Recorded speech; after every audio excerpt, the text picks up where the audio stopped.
Hola a todos, soy Eduardo y el día de hoy vamos a platicar sobre las ciudades que tuvieron un rebrote y las que no lo tuvieron. Antes que nada, quisiera recordarles que en las gráficas que les presento muestro los casos oficiales confirmados con un color y que además realizo la estimación de los casos sospechosos que podrían resultar positivos, los cuales muestro en azul marino. Para ello, calculo el porcentaje de casos positivos de hace 2 semanas y aplico ese porcentaje a los casos catalogados como sospechosos. Todos los datos son obtenidos del portal oficial del Gobierno de México. Lo pueden consultar en la descripción. Primero vamos a analizar las 10 ciudades con las epidemias más grandes en México, por orden de magnitud. La epidemia más grande del centro y de todo el país por mucho es la del Valle de México, que se refiere a la Ciudad de México y su área metropolitana. Podemos ver que la curva epidémica creció constantemente hasta la mitad de mayo, donde entró en una fase de estabilización en la que se ha mantenido por un mes. Parece ser que el fin de la Jornada Nacional de Sana Distancia no tuvo un efecto negativo, pues la tendencia en el número de casos nuevos continuó siendo la misma. Por primera vez desde que estamos haciendo el seguimiento de la epidemia, parece que podría empezar un descenso en el número de casos nuevos, pero no podemos confirmarlo hasta la siguiente semana. Si todo se lleva con orden y no existe un nuevo aumento en el número de casos, entonces podríamos esperar el fin de la epidemia en la ciudad dentro de 2 o 3 meses. Puebla es el segundo brote más grande a nivel nacional y uno de los más preocupantes. Podemos observar en la gráfica que esta ciudad sí tuvo un rebrote en el número de casos, aunque en realidad yo a ninguno de los casos que veremos le llamaría rebrote porque la primera ola de contagios nunca terminó, más bien sería un repunte en el número de casos nuevos. Esta ciudad estaba experimentando ya un aumento en el número de contagios a principios de mayo. Se estabilizó durante unas 3 semanas, pero parece que en la segunda semana de junio ocurrió un evidente aumento en el número de casos nuevos, lo que sugiere que se dieron muchos contagios en la primera semana de junio, coincidente con el fin de la Jornada Nacional de Sana Distancia. La ciudad de Mexicali se encuentra en el tercer lugar de las epidemias en el país y es la epidemia más grande de la zona noroeste. El pico que vemos a mediados de mayo puede ser el aumento en el número de casos por los festejos del Día de las Madres. Después los casos disminuyeron, pero la tendencia siguió en aumento hasta la semana pasada. Más que un rebrote, considero que en realidad la tendencia nunca ha dejado de ser ascendente. Aunque el dato de la semana más reciente sugiere un descenso o una estabilización en el número de casos, creo que tenemos que esperar a la siguiente semana para poder confirmarlo. Villahermosa compite con Mexicali por el tercer lugar en cuanto a número de casos y es el brote más grande de la zona del Golfo de México. El caso de esta ciudad es un ejemplo de un pésimo manejo de la epidemia porque se encuentra en el cuarto lugar a nivel nacional, pero esta ciudad ni siquiera está entre las 10 ni entre las 20 más pobladas del país. Villahermosa es la ciudad que nos permite derribar 2 mitos sobre el coronavirus. El primero, que el calor afectaba la transmisión del virus, y el segundo, que las ciudades más grandes tienen las epidemias más grandes solo por la cantidad de población. El gobierno de México ya había hablado de un rebrote en esta ciudad en el mes de mayo, pero los números sugieren que la tendencia nunca dejó de ser ascendente, salvo quizás por la primera semana de junio, pero a partir de la segunda semana de este mes, los casos repuntaron a su nivel más alto en lo que va de la epidemia, lo que sugeriría ahora sí un rebrote debido al final de la Jornada Nacional de Sana Distancia. En el caso de Guadalajara no podemos decir que haya un rebrote, sino que desde el mes de mayo se encuentran en la fase exponencial de la epidemia. Esta ciudad había mantenido controlados los casos durante todo el mes de abril. Empezaron a tener un aumento de casos en el mes de mayo y ahora en junio se confirma totalmente que la epidemia ha empezado en esta ciudad. Con alrededor de 5 millones de habitantes, esta es la segunda ciudad con mayor población del país. Tiene la epidemia más grande del occidente y, si no se controla a tiempo el brote, podríamos ver algo parecido a lo que sucede en la Ciudad de México.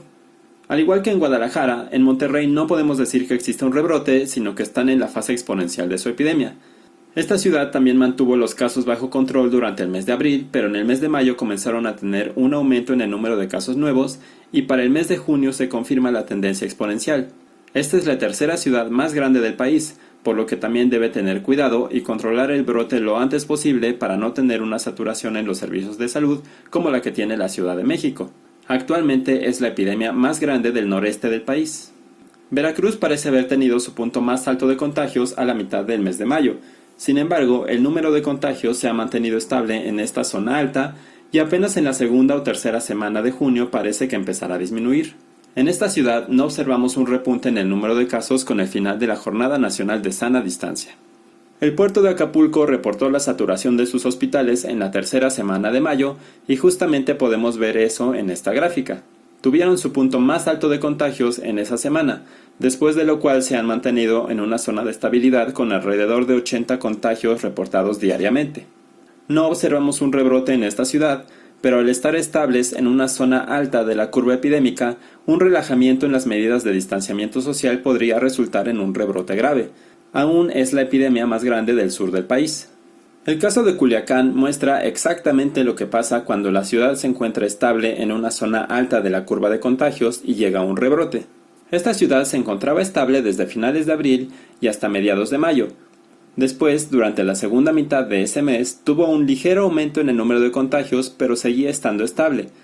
Y ahora, en el mes de junio, parece que están teniendo un rebrote y reportando el mayor número de contagios en todo el tiempo que lleva su epidemia. Si esta ciudad se descuida, podría empezar una segunda fase exponencial. La ciudad de León, en Guanajuato, tiene la epidemia más grande de la zona del Bajío. No habíamos escuchado de esta ciudad, pero ahora está entre los primeros 10 brotes más grandes del país. Al igual que Guadalajara y Monterrey, más que un rebrote, esta ciudad ha entrado en fase exponencial de su epidemia. Desde la última semana de mayo se observa un gran incremento en el número de casos nuevos y los datos de la última semana sugieren que los contagios todavía van en aumento. Ahora les hablaré un poco sobre ciudades que deberían tener mucho cuidado, pues aunque no están entre las 10 ciudades con más casos, tuvieron un rebrote o tienen una tendencia ascendente bastante importante. Hermosillo tiene la epidemia que más ha crecido en toda la región noroeste del país. Desde finales del mes de abril se encuentra en fase exponencial de crecimiento. Los datos de las últimas 2 semanas sugieren una estabilización en el número de nuevos contagios, pero esto aún no es concluyente. Si la tendencia sigue en aumento, esta ciudad pronto estará entre las 10 con más casos de COVID y es muy probable que la siguiente semana tenga más casos acumulados que Tijuana. La ciudad de Toluca también se encuentra en fase exponencial desde finales del mes de abril. Aunque el dato de la última semana muestra una disminución en el número de contagios, esto aún no es concluyente, pues es en los datos de esta semana donde podrían añadirse los casos que ya tienen síntomas, pero que aún no acuden a los servicios de salud. En Mérida parecía existir una estabilidad en el número de contagios desde mediados de mayo, pero los datos de las últimas 2 semanas sugieren un repunte en el número de casos nuevos, coincidente con el fin de la Jornada Nacional de Sana Distancia. Ya es el brote más grande de la península de Yucatán y podría estar en una fase exponencial temprana. Tenemos que esperar los datos de la siguiente semana para confirmar. Aguascalientes tiene el segundo brote más grande de la zona del Bajío después de León. La ciudad parece estar experimentando ya una tercera ola de contagios. La primera ola fue pequeña, con un pico a finales de marzo. La segunda, más grande que la anterior, se observa en la curva que inició en las primeras semanas de abril. Tuvo su pico a principios de mayo y ya venía disminuyendo. Sin embargo, en la última semana de mayo se observa un nuevo aumento en el número de casos nuevos y parece estar en la fase exponencial de una nueva curva epidémica más grande que las 2 anteriores. Esto es un ejemplo de lo que podrían experimentar todas las ciudades del país al finalizar una curva epidémica. La zona de La Laguna, cuyas principales ciudades son Torreón en Coahuila y Gómez Palacio en Durango, tiene el brote más grande de la zona norte del país. La gráfica sugiere que están en fase exponencial desde la segunda semana de mayo y no parece que los contagios estén disminuyendo todavía. Finalmente, hablemos de las ciudades que parecen ir bien, ya pasaron el pico de su epidemia y van con una tendencia a la baja. Tijuana fue uno de los brotes más grandes que tuvo el país. Actualmente ya no se encuentra entre los primeros 10 y parecen seguir con una tendencia a la baja, aunque ya con un menor grado, pero no parece ser que haya un rebrote. Esto podría llevar a una estabilización en la parte baja de la curva o hacer el inicio de una nueva ola epidémica. Los datos de las siguientes semanas nos permitirán ver la tendencia. Ciudad Juárez comenzó su epidemia a finales de marzo y alcanzó su punto más alto a la mitad de mayo. Después de eso ha venido con una tendencia descendente en el número de contagios que se conserva hasta ahora. Esta ciudad es de atención porque sus actividades económicas están muy relacionadas con la industria manufacturera y son las que se intentan reactivar ya en estos momentos, lo cual podría derivar en un rebrote que no se ha dado hasta el momento. A mediados de mayo, el puerto de Lázaro Cárdenas tuvo el brote más grande de la región occidente del país, incluso por encima de Guadalajara, lo cual convertía a esta ciudad en un foco rojo, pues es una ciudad de apenas 200,000 habitantes. De hecho, esta ciudad tiene una incidencia acumulada de 1,000 casos confirmados por cada 100,000 habitantes. Para ponerlo más claro, el 1% o 1 de cada 100 habitantes de esta ciudad se ha contagiado con el virus, pero en mis proyecciones yo calculo que esta cifra podría ser hasta el 4 o 5% de la población. No se observa un rebrote y actualmente se observa un descenso en el número de casos nuevos. Tuxtla Gutiérrez observó un rápido aumento en el número de casos a lo largo del mes de mayo. Actualmente no se observa un rebrote y parece que los casos nuevos van disminuyendo. Ciudad Obregón parece estar teniendo un problema procesando sus muestras, pues tiene casos sospechosos que se remontan hasta mediados de mayo, por eso hay tantos casos en azul. La ciudad parece haber tenido el pico de su curva epidémica en la última semana de mayo y desde ahí los casos nuevos han disminuido. No se observa un rebrote, pero el descenso de nuevos contagios está siendo mucho más lento que el ascenso. Haremos un análisis especial a la ciudad de Oaxaca. El caso de Oaxaca era uno de los que más me preocupaba porque estaban teniendo un aumento sumamente rápido en el número de casos.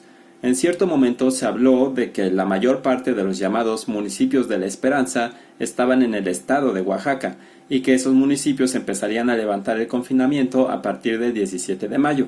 No sé si eso tuvo consecuencias en los habitantes de la capital del estado, pues parece ser que en la semana que se dio esa noticia, la del 11 de mayo, o justamente por el Día de las Madres, la ciudad empezó a experimentar un aumento muy rápido en el número de casos, pasando de tener menos de 10 a más de 30 en promedio durante todo el mes de mayo, e incluso llegando a reportar 80 casos en un solo día a principios de junio.